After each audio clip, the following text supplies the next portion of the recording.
Posso ouvir um amém? Abra sua Bíblia em Números, capítulo 16. Mas eu não quero que o texto seja uma novidade, eu quero que o entendimento seja pleno para você.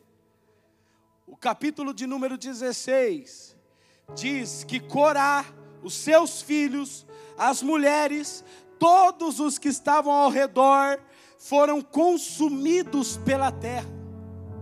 A terra abriu no meio da casa de Corá, seus filhos, mulheres, todo mundo que estava ao seu redor, assim como Datã e Abirão e suas famílias, foram engolidos vivos pela terra, eles desceram vivos ao abismo.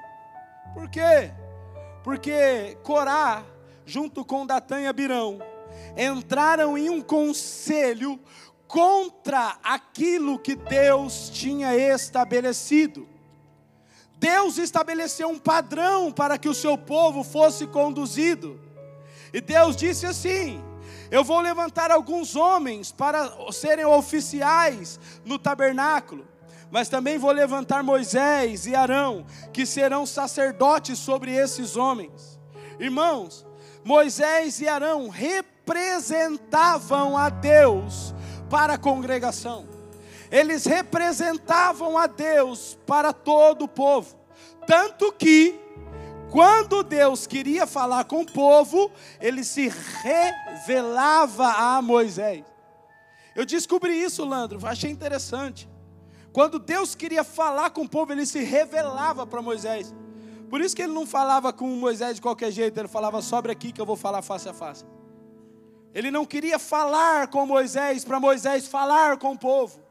Deus queria se revelar para Moisés, para que Moisés falasse com o povo. Pastores, líderes, homens que foram chamados para o ministério, entenda isso.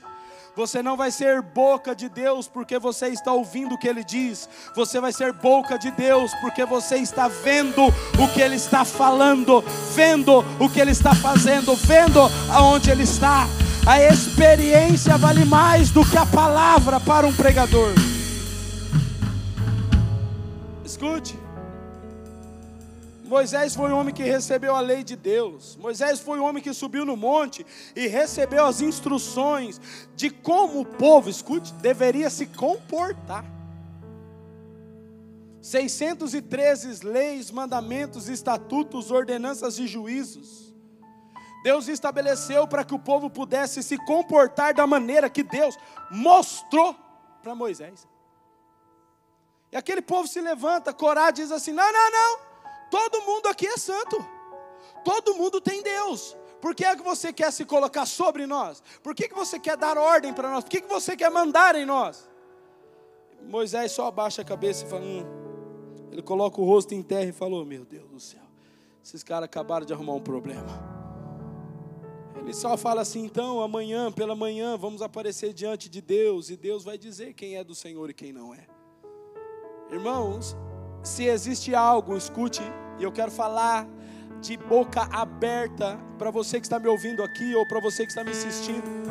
Se existe algo que está corrompendo os ideais da igreja cristã dessa geração, é a falta de prestação de reverência àqueles que Deus chamou para representá-lo. Pastores que são tidos como colega, amigão, e aí, tudo certo, estamos juntos, mas que já não são mais vistos como aquele que representam a Deus. Não estou falando, irmãos, desses caras que falam que é pastor e aparece aí: eu quero uma oportunidade para pregar. Não, eu estou falando de homens que Deus chamou e que têm evidências que Deus chamou. Homens que têm evidência, Deus usa, Deus fala, Deus faz através da vida desse homem. A nossa geração precisa restaurar o temor, a honra e o respeito àqueles que foram chamados por Deus para representá-lo. Eu me lembro e fui marcado na minha infância, e os irmãos que são crentes há mais tempo vão saber disso, que a gente estava na igreja brincando e de repente o carro do pastor parava na frente, as pessoas já começavam a avisar: ó, o pastor chegou, a gente se arrumava, a gente tinha temor de quando o pastor chegava. O pastor não era o coleguinha que a gente dava um tapa na cabeça e falava: e aí, mano, tá tudo bem? O pastor era alguém que a gente respeitava como: se Deus quiser falar comigo, Deus vai usar a vida desse homem. E a igreja tinha temor. e havia sinais, maravilhas e prodígios, como sempre foi, sempre deveria ser.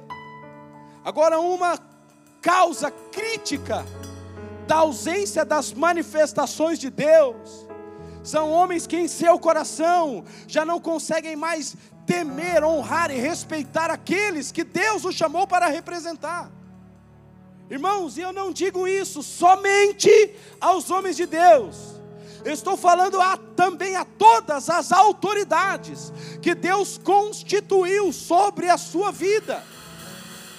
Irmãos, escute, você tem um bom salário, você tem um bom trabalho, você tem uma boa casa, mas parece que nada vai bem na sua vida. Por quê? Porque você não tem coragem. Aliás, não tem vergonha na cara de desonrar o patrão que está colocando a comida na sua mesa. E Deus disse assim, ó, honrem os vossos patrões como a senhores. E a igreja, muitas vezes, nós estamos orando, buscando, clamando. Deus, por que esse irmão não rompe? Não rompe porque não trata bem o patrão dele. Mas meu patrão é ímpio. Não, eu estou falando se ele é crente ou se ele é ímpio. Eu estou falando que ele é seu patrão. Igreja, quantas vezes você teve coragem de falar assim, cara, eu fiz um bolo, eu vou levar um pedaço, eu vou honrar o meu patrão. Eu vou servir a vida do meu patrão, o meu professor na escola.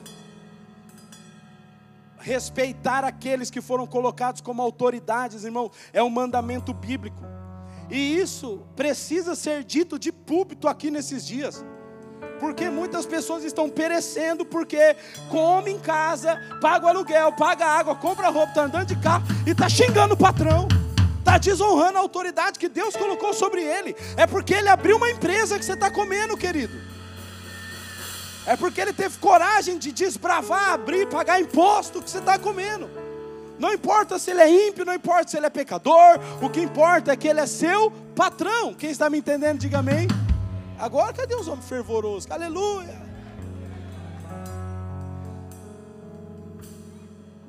Hoje em dia, irmãos, você respeitar uma autoridade é motivo de chacota para a sociedade. Não, você é maior, você pode ser também. Você também. E a síndrome de Corá está tomando a nossa geração, dizendo assim, se ele pode, eu posso também. Outro dia eu estava falando com um barbeiro e ele falou para mim assim, ele disse para mim, meu pai, é a coisa mais difícil, é a gente ter uma pessoa fixa para trabalhar aqui. Por quê? Eu falei, porque o cara vem, ele aprende a trabalhar, ele pega os clientes, ele abre uma barbearia para ele. O outro vem, ele é um mecânico, ele aprende a consertar carro, ele abre uma oficina para ele. Irmãos, eu não estou falando que você não deve evoluir, que você não deve empreender. Eu estou falando que você precisa saber se o teu encargo é esse. E se for, faça isso em honra com aquele que te ensinou, aquele que te ajudou, aquele que te mostrou o caminho. Tem muito crente orando, buscando, mas perecendo por infidelidade, por desonra, pela síndrome de Corá, de dizer eu posso também, eu tenho direito também, eu quero também.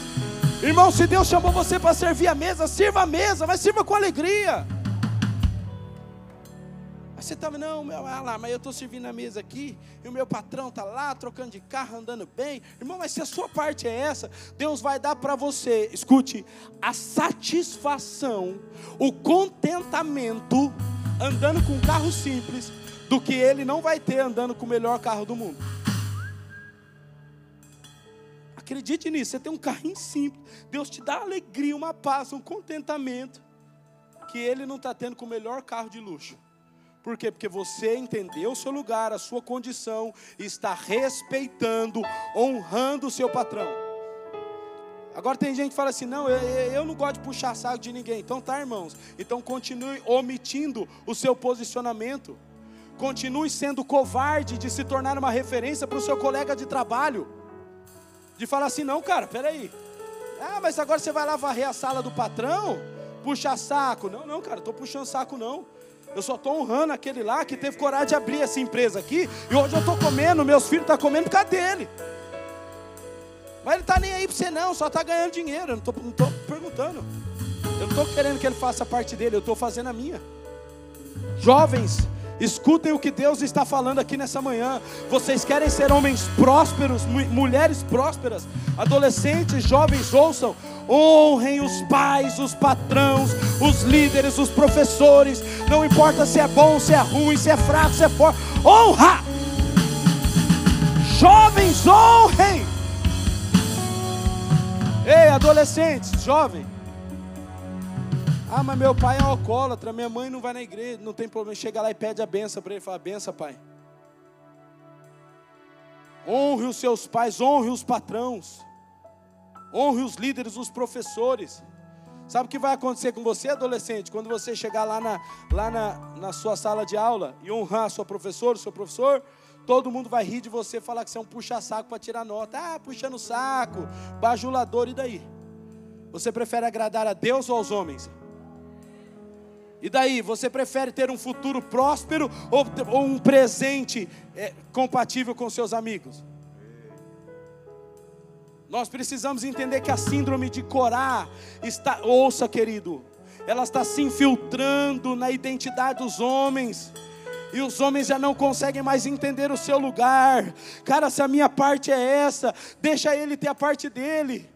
Muitas pessoas ambicionam o ministério, falando, nossa, eu queria ser um pastor, um líder, mas você não tem noção do que é os ombros de um homem que está aqui onde eu estou. Você não sabe do que é um peso de lidar com demônios, principados, potestade, angústia e aflição. Fique onde Deus te colocou, querido.